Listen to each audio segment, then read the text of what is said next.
Have you ever noticed how truly wise men never seem to say certain things, no matter how tempting it might be? Have you ever wondered why some people just have this quiet confidence and respect while others are always tripping themselves up with their words? Today we're breaking down the 7 things that smart Stoic men never say out loud. If you've ever caught yourself saying one of these, you're definitely not alone. But by the end of this video, you'll know exactly why it's time to leave these phrases behind and what to say and do instead if you want to move through life with more wisdom, calm, and real influence. Let's get right into it. First, let's talk about the power of silence. You see, smart men, truly wise men, know that what they choose not to say often matters more than anything they could say out loud. Their words carry weight, not because they talk a lot, but because they know when to hold back. This is something I've seen over and over again, both in the teachings of the ancient Stoics and in real life, watching people in cafes, workplaces, even in my own family. The men who earn trust, who keep friendships, who build respect wherever they go, are usually the ones who are slow to speak but quick to listen. They don't waste time or energy on words that lead nowhere good. That brings us to the first thing you'll never hear a smart man say: "I already know that." At first it sounds harmless, maybe even a little impressive. You're in a meeting or having a conversation. Someone's explaining something you think you've heard before and you want to show that you're not a beginner. But saying "I already know that" doesn't show intelligence. It shows a closed mind. It says, "I've stopped learning. I'm done growing." The truth is, there is always something new to learn, even about things you know well. Years ago, I was working with a mentor. He had this calm, steady way about him that made you want to pay attention. We were reviewing a process I thought I'd mastered. As he started to share his advice, I cut him off, saying, "Yeah, I know that already." He didn't get upset. He just gave me this look, a look that said, "You're missing something important." Later that night, I realized I hadn't just interrupted him. I'd robbed myself of the chance to see a new angle, to hear from someone who had lived through situations I hadn't even imagined yet. That's when I realized, every time we insist we already know, we shut out wisdom that could change everything. The Stoics saw this as a big mistake. Marcus Aurelius, one of the most respected emperors in history, warned that the ego is the enemy of learning. The minute you think you've arrived, you stop moving forward. Smart men keep their minds open. They know knowledge is always changing, like a river. You never step in the same river twice. Even if you've heard the lesson before, there's always a new detail, a fresh nuance, a deeper understanding to catch if you're paying attention. I've seen carpenters, scientists, even old chess players do this. Listen closely to a beginner's explanation, ask questions, and thank them for sharing. Why? Because the real lesson isn't always in the facts, but in the perspective. Smart men know humility is more impressive than showing off. So next time you're tempted to say, "I already know that," pause. Listen fully. You might learn something that changes your life, or you might just build more trust. Either way, you win. In Stoicism, this is called mastery of the self. It means setting aside your need to look smart, so you can actually become smarter. And that is the kind of intelligence that keeps growing for life. Second, that's impossible. This phrase is a silent killer. I used to work with a man, let's call him Robert. He had years of experience and a sharp mind, but anytime someone suggested a new idea, a risky project, or even a different approach to a problem, he'd shoot it down instantly. That's impossible. At first, people believed he was just practical, saving everyone time and energy. But over time, it became clear Robert wasn't describing reality. He was describing his own fears. Stoic philosopher Seneca wrote that we suffer more from our imagination than from reality. Robert was living proof. Every time he said, "That's impossible," what he meant was, "I'm scared to try. I don't want to risk failing. I can't see the whole path, so I won't take a step." This attitude wears the mask of caution, but underneath it is just fear holding you back. I saw this pattern in myself during a challenging project. The budget was tight, the deadline was insane, the team was inexperienced. I wanted to say, "No way, can't be done." But something in me paused. Instead of focusing on all the things I couldn't control, I decided to ask, what can I do today? What small step can I take right now? We moved forward one step at a time. That project turned out to be one of the best successes of my career. Not because we did the impossible, but because we didn't let fear shut us down. Marcus Aurelius taught that you only have power over your mind, not over outside events. When you say, "That's impossible," you declare defeat before you even start. Wise men know that most impossible things are just things no one has done yet, or that you haven't learned how to do. They're not dead ends, they're invitations to grow. Strength isn't about always winning, it's about showing up and trying again and again, even when the odds are against you. The minute you label something impossible, you close every door. But if you ask them, what if it is possible? You open a whole new world. That's not just being smart, that's real courage. Now let's move to the third phrase.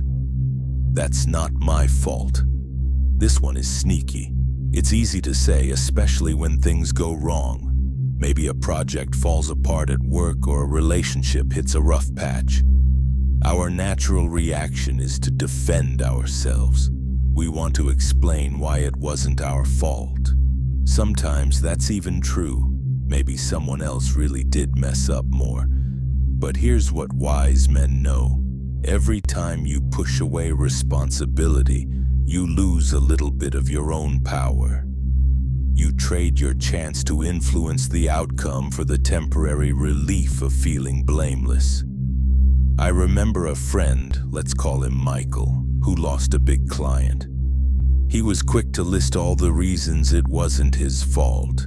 The client was difficult, the market was shifting, his team missed deadlines. He spent weeks replaying the situation in his mind, always finding new reasons why he wasn't to blame. But while he was defending himself, he missed the one thing that could have helped him grow, learning from the experience. Because he refused to take any responsibility, he kept making the same mistakes, stuck in a loop of frustration and regret. The Stoics believed we should focus only on what's within our control and let go of the rest. Epictetus said, "It's not what happens to you, but how you react to it that matters." When you say, "That's not my fault," you put your future in someone else's hands. You wait for them to fix things. But when you accept even a tiny piece of responsibility, you reclaim your own influence. Maybe it's as simple as admitting you could have communicated better or prepared more, even if the biggest problem wasn't your doing. Owning your part doesn't just change outcomes, it builds trust with others and with yourself. People see you as reliable, proactive, and honest. Blame is easy. Responsibility is hard. But that's where real strength lives. The Stoics remind us we're not here to avoid difficulty. We're here to rise above it. If you're finding these lessons helpful so far, now's a great time to subscribe to the channel and like the video. Not only does it help you stay connected with new insights, but it also helps others find content that's actually useful. We're building a community of people who want to grow and think deeply about life, and your support is a big part of that. Let's keep going. Number 4, I don't need any help. This is one of the oldest lies men tell themselves. It sounds strong and brave on the surface, like something you'd see in a movie. The lone hero, the self-made man. But in real life, refusing to ask for help isn't a sign of strength. It's usually just pride in disguise.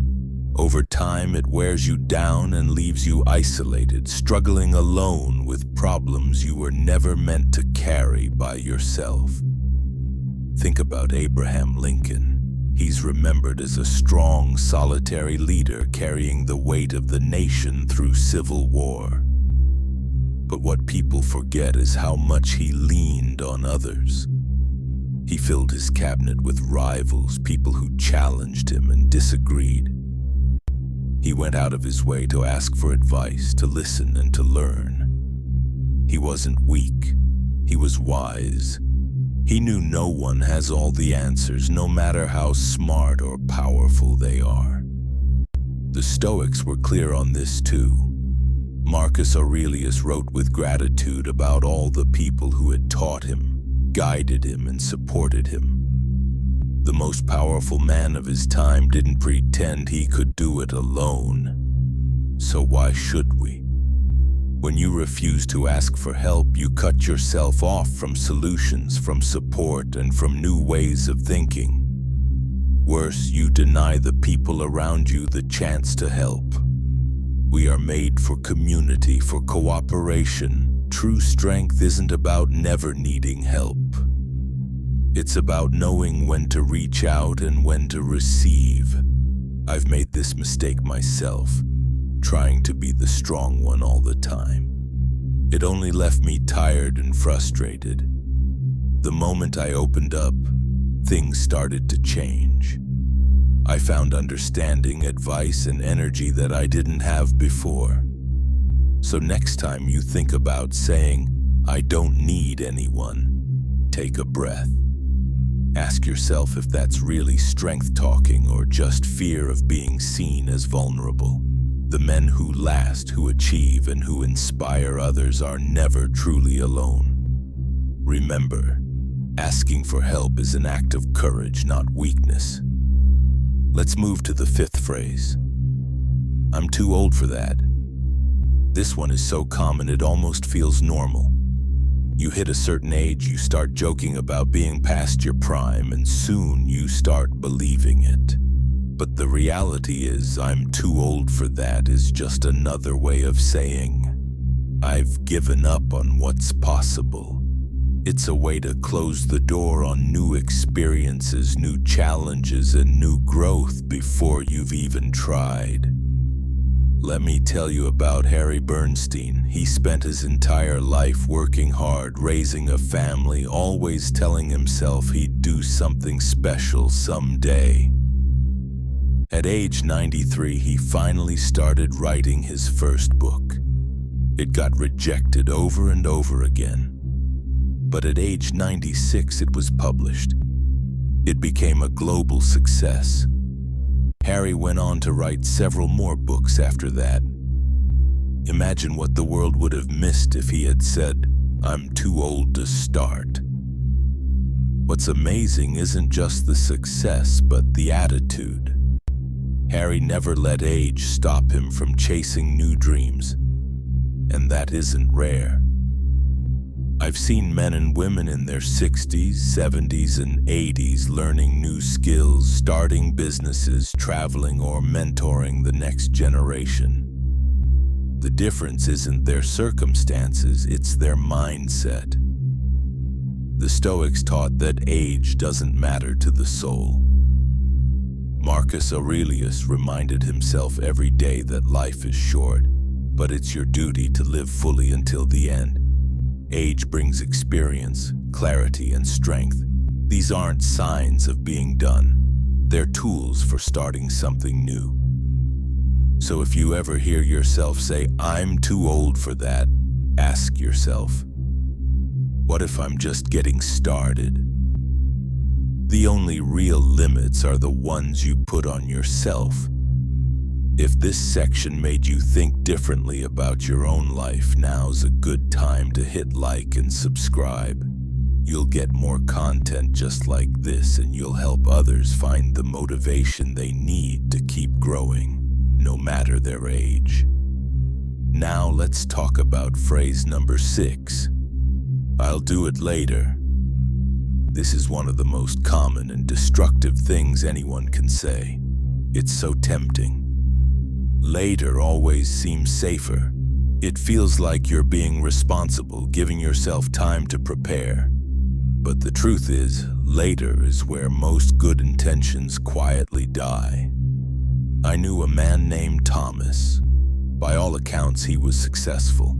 A thriving business, a loving family, the respect of his community. But he always said he was too busy for the important things. He'd call his father later. He'd take that trip later. He'd work on his passion project later. Then suddenly, his father passed away. There was no more later. Thomas was left with nothing but regret and missed opportunities. The Stoics warned us about this trap. Marcus Aurelius wrote about the importance of living with urgency, not because life is depressing, but because it's precious. None of us know how much time we have left. Waiting for the right moment is a risk you can't afford. The only time you truly own is right now. I've been guilty of putting things off too. Hard conversations, new projects, even just making time for the people I care about. But when I finally acted, I felt lighter, clearer, more alive. Every moment you put something off, you risk losing it forever. The wise man acts today, even if he's scared, even if things aren't perfect. Don't wait for the stars to align. Make the call. Say what needs to be said. Start the project. The man who acts now lives without regret, and that, more than anything, is the path to a life you're proud of. And finally, the 7th thing smart men never say, that's just how I am.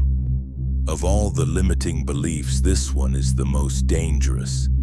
It sounds like self-acceptance, but really it's just giving up on change. It's a way of saying, I don't have to try anymore. This is it for me. Smart men know that who you are isn't set in stone. You're shaped by your choices every single day.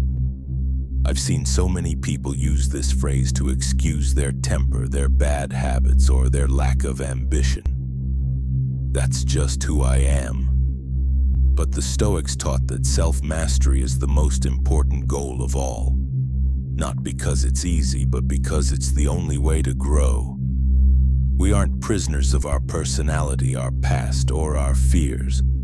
We can choose to change, one small action at a time. Change is uncomfortable. It takes honesty and hard work. But the only thing standing between you and a better version of yourself is the story you keep telling yourself. The wise man knows that that's just how I am is a closed door. But growth is a lifelong journey. You don't have to hate who you are to want to improve. In fact, respecting yourself means refusing to stay stuck. The Stoics saw life as constant change. Nature is change. To fight it is to fight reality itself. The wise man welcomes change, sees himself as a work in progress, and knows the journey is never finished. If you've ever caught yourself saying one of these 7 things, know that you're not alone. Everyone has moments of doubt, fear, or stubbornness. I've been there too. The key isn't to be perfect, it's to be aware, to notice the old patterns and choose something better. Every small step counts. So, which of these phrases hit home for you today? Was it "I'll do it later"? Or maybe, "That's just how I am"? I want to hear your story. Write it in the comments below. Your insight might help someone else find their next step. If this video inspired you, please share it with a friend who's on the same path. And if you haven't yet, subscribe for more Stoic wisdom, practical advice, and ways to build a life you're truly proud of. Thanks for being here. Remember, wisdom isn't about never making mistakes. It's about recognizing them, growing, and always moving forward, one thoughtful choice at a time. Stay curious, stay humble, and I'll see you in the next video.